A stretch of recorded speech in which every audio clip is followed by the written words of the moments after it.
Good morning. It is Wednesday, the 22nd, and our text for today comes from Matthew chapter 12. Jesus, aware of this, withdrew from there, and many followed him, and he healed them all, and ordered them not to make him known. This was to fulfill what was spoken by the prophet Isaiah. Behold, my servant whom I have chosen, my beloved with whom my soul is well pleased. I will put my spirit upon him, and he shall proclaim justice to the pagans. He will not wrangle or cry aloud, nor will anyone hear his voice in the streets. He will not break a bruised reed or quench a smoldering wick, till he brings justice to victory, and in his name will the Gentiles hope. Here ends the reading. We have here a snippet of the connection between Jesus, the true and faithful servant of God, who is at the same time the King of Israel, and one of the servant songs from Isaiah, in the second Isaiah, it's called from 40 to 55.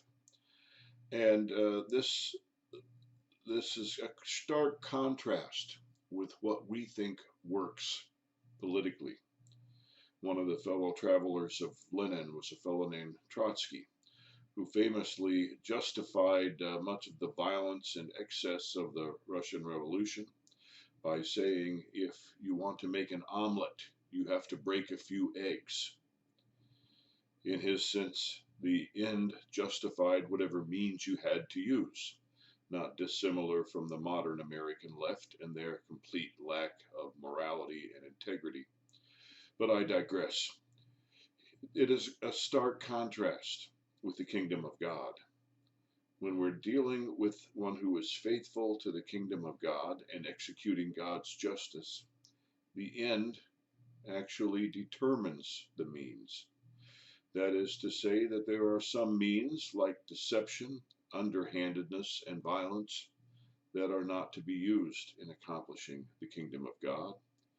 Far from it, there is meekness, humility, love, a lifting up of the bruised reed, a gentle rekindling of the smoldering wick.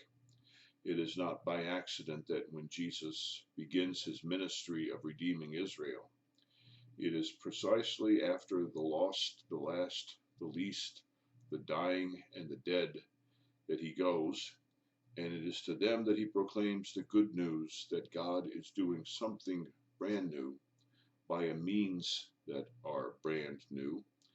And the kingdom of God, if we pursue it with integrity and faithfulness and justice, will determine how we go about it. And the end, of course, will be the gift of God, that shalom which encompasses the whole world. Have a great day.